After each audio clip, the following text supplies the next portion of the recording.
جو دانستہ اور غیر دانستہ ہم سے غلطیاں ہوتی ہیں روزے کی حالت میں، ان کی نشاندہی بھی کریں گے،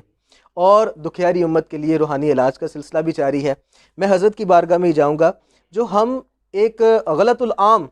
کنسیپٹ یہ پایا جاتا ہے کہ اگر ہم روزے کی حالت میں خوشبو لگا لیں، سرما لگا لیں یا تیل لگا لیں تو اس سے روزہ ٹوٹ جاتا ہے۔ آیا کہ اس بات میں کتنی صداقت ہے؟ نہیں، ایسی بات نہیں ہے کہ اس سے جو ہے وہ روزہ ٹوٹ جاتا ہے۔ اس سے روزے کے اندر کوئی بھی نہ سرما لگانے سے، نہ خوشبو لگانے سے، اور نہ ہی قرآن میں حدیث میں فقہا نے نواقض وضو میں یا کراہات روزہ کے اندر یا کراہات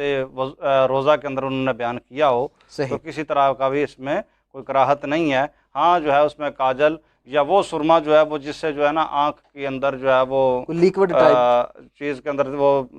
کرخت قسم کا ہوتا ہے نا، وہ سرما جو ہے جس سے آنکھوں سے پانی جاری ہو جاتا ہے، جی تو وہ جو سرمے سے پرہیز کیا جائے۔